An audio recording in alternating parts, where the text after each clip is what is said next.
Hello friends, welcome to the my YouTube channel. તો આજે આપણે ટેસ્ટી એવા ચોખાના પૌવામાંથી ઢોસાના પેપર બનાવીશું।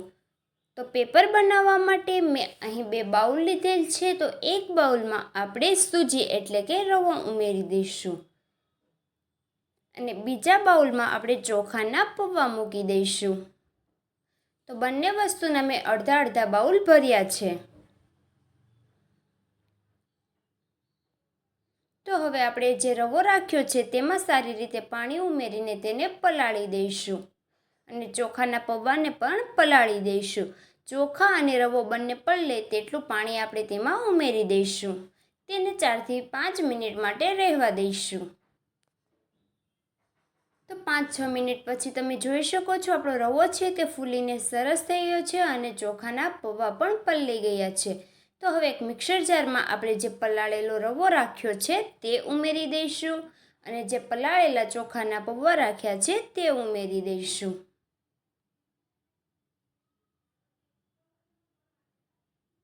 તો બંને વસ્તુ ઉમેર્યા બાદ હવે આપણે તેમાં અડધી ચમચી મીઠું ઉમેરી દઈશું।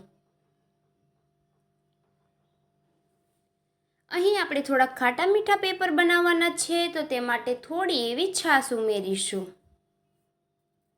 ત્યારબાદ હવે આપણે તેને મિક્સર જારમાં સારી રીતે ક્રશ કરી લઈશું। તો તમે જોઈ શકો છો આપણું બેટર એવું બનીને રેડી છે। તો બિલકુલ ઢોસાનું બેટર હોય તેવું જ બેટર બનીને રેડી થયું છે, એ પણ એકદમ ઇન્સ્ટન્ટ। તો આથો લાવવાની ઝંઝટ વગર તમે આરામથી ઢોસાના પેપર બનાવી શકો છો। તો હવે આપણું બેટર રેડી છે। તો હવે આપણે જે ખાવાના સોડા આવે છે તે ઉમેરી દઈશું। તો અડધી ચમચી જેટલા સોડા ઉમેરી તેને સારી રીતે મિક્સ કરી દઈશું।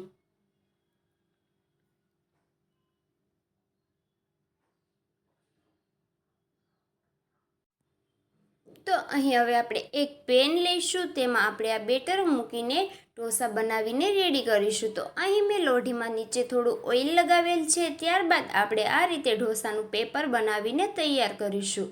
તો અહીં મેં ઢોસાની લોઢી યુઝ નથી કરી તો પણ ટેસ્ટી એવા ઢોસા બનીને રેડી થશે। તો ફરીથી આપણે થોડું ઓઇલ લગાવી દઈશું।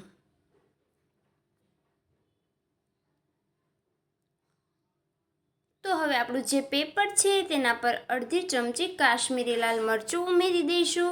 ત્યારબાદ લીલા ધાણા ઉમેરી દઈશું અને ફરીથી થોડું ઓઇલ ઉમેરી દઈશું। તો તમે ઈચ્છો તો તમે બટરમાં પણ બનાવી શકો છો।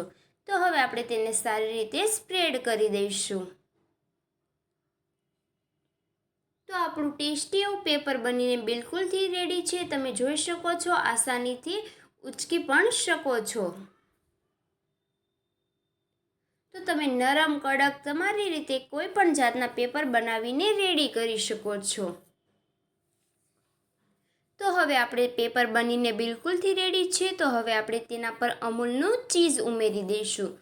તો ચોખામાંથી ચીઝ પેપર બનીને બિલકુલ રેડી છે। તો તમને આ રેસીપી કેવી લાગી તે કોમેન્ટ કરો અને મારી ચેનલને સબસ્ક્રાઈબ